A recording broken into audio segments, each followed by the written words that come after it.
So here's the thing, right? Being home all day does not mean you have absolutely nothing to do. The problem is sometimes you don't have the motivation to do it. After I sorted through and put away everything that was in my office after 20 years of employment, I got a little touch of the blues, I'm not going to lie. And I also had to focus on filing claims and communicating with legal people and getting some ducks in a row and applying for a new job. And the only thing I really did around the house was clean my bottom and cook for my family. So this is what it looks like when you don't do anything else. I mean, clothes on the floor and everything. So I decided I needed to get it all done. It was that lady's son that I married's birthday, and we had plans for that night. We were coming back to the house for gifts and cake, and I needed my house to look right. This video won't be perfect, just like my life ain't, so I enlisted the help of my favorite son because he's the only one I got. And my daughter was at work. My husband was out doing whatever it was he wanted to do because it was his birthday. And I started with my favorite room in the house, my living room, because this is where I am most of the time. MSNBC is always playing in the background of my life. I hate it now, though, because Wig is always on it, and I can't stand to see his damn face. So I did my son's hair in the living room the night before him and his dad went to the NBA game for his birthday. Because I was doing a lot of work from home and I didn't want to use my desk and office equipment upstairs to do it, I went ahead and invested in this desk that I love, and my kids got me this chair. Since I'm still doing life coaching services and building websites and generating revenue from other streams of income, I'm going to continue to use it and make it even more comfortable. I have this overwhelming sense that God is getting ready to do something huge in my life.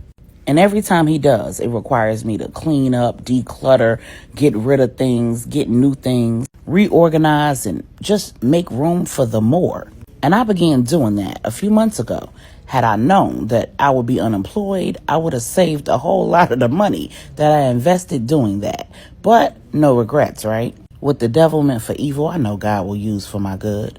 So I'm cleaning off one of my favorite areas of my living room. My daughter's scent addiction has rubbed off on me. And so now I have this candle collection that I have arranged on my TV stand. And I'd be remiss if I didn't say that my sister contributed to the habit when I visited her back in November. When you live in the same house for 2 decades, there is only so much that you can do without breaking the bank to make it more comfortable and new and fresh again. So we got pots and we got dishes and we got candles. Every cabinet in my kitchen's been reorganized. I even reorganized my closet and threw away clothes that I had been holding on to for decades. Some of it I was still wearing, holes, bleach stains and all. I just kept having this overwhelming urge to get rid of what was old and worn out and no longer functioning well in my home or in my life, to dispose of the things that had reached its life cycle. Who knew that my job was one of them? As a government employee, I'd been serving the public since my youngest daughter was 7 weeks old. And it wasn't just a job. I was proud to make an impact on my community, protecting the best interests of its citizens and providing those who were the boots on the ground with the support that they needed to get the jobs done. Pause. Now, while I was cleaning, I'm on FaceTime with my crazy sister, and she said something crazy. And that table hit my shin, knocked me off my feet. And baby, when I tell you, I told her I was leaving this in here so that y'all could know that that was all her fault. And when I recovered most of the way, I started packing my husband's gift. My gift to him was the tickets to that game. They sat in the super suites and had all you could eat food and beverages. So these were some small gifts from the kids to him. You have no idea how glad I was that I bought those tickets months ago, because they cost me quite a grip.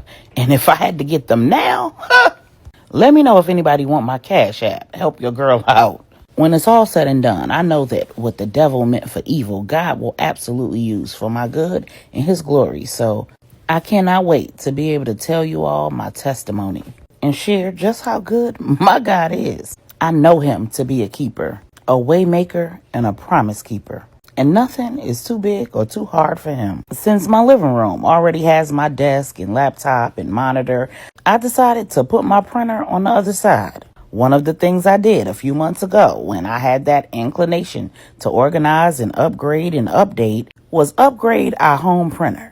And since the printer we already had still worked, it just didn't do all of the things that we needed it to do because we'd had it for a very long time. I took it into the office so that I could print in my office and not have to go down the hall or downstairs to print things that might be 1 or 2 pages. So, of course, that printer came back home. And I decided I'd leave it right here in my living room. That way I don't have to go upstairs to my home office to get things that I printed or to find out that the printer wasn't printing and have to go up and down before I could finally get it working. Y'all know how those wireless printing situations go. So I finally enlisted my son's help with the cleaning, and he took some stuff upstairs and never came back. So I started doing the task that I asked him to do, which was to clean the table. Well, I wasn't going to actually clean it. I was going to clean it off. And he was going to have to come and take the things that needed to go upstairs, and then clean the table. Only thing about cleaning the table is he turns that into a 30-minute job because he's a perfectionist and he has to get rid of every streak and every little mark and all of those things, which isn't a bad thing. But when you have a real solid wood table, you can imagine that cleaning is one thing and polishing is a whole nother animal. And so I've gotten him to a place where he can do that.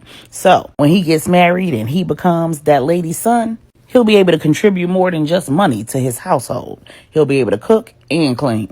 So he was excited to see that I'd done most of the work, but now he's doing the up and down. And this time he came back. I'm doing something that I rarely, if ever, do. I am adding carpet fresh to the carpets. I know that it's not the best for your carpet or your lungs, so I don't do this very often. I just need y'all to see how this boy is multitasking because he cupcaking on the phone the whole time that he working. And then when he did start polishing the table, he started crouching down slightly off camera, but I left that in there so that y'all could see it to make sure that there weren't any streaks in his polish job. And there he go, cupcaking. Look. And here I go telling him to get off the phone with that girl and get back to what he was supposed to be doing. Then here he come trying to show me that it's not just a girl on the phone. It's his whole little crew. But what he doing? Still on the phone with them instead of doing what I told him to do. Because this is what 14, almost 15-year-old boys do. Finally, he puts the phone down. And now I'm doing the up and down, taking all of the things that I collected from downstairs and sat on the bottom of the stairs upstairs. But once I take it upstairs, I'm actually putting it where it goes and not just transferring it from one floor to another. Like some people I know, son. And as soon as I'm gone, what does he do? Have you ever in all your days seen somebody clean a table for this long? And back on that phone he go. And now here he come talking about, oh my God, it's a filter. Look at my face. Why I look so pretty. And then he had the nerve to start questioning me about why I needed a filter while I was cleaning when my face wasn't even in the camera. And now he's finally on his favorite part, the polishing. And baby, look at him, stroke for stroke. Look at how he polished this table. So I had to super speed this part up because, baby, this part, he was here forever. But y'all know he had to stop and get back on that phone again. And this is the part when he goes off camera and starts squatting down. Look, right there. To see if there's any streaks. Hilarious. And then for some reason, he thought we needed entertainment. So he started dancing. I wasn't here for none of it. I handed him the vacuum and went and sat down and enjoyed my cup of coffee and a cigarette. I needed a damn break. See y'all next time.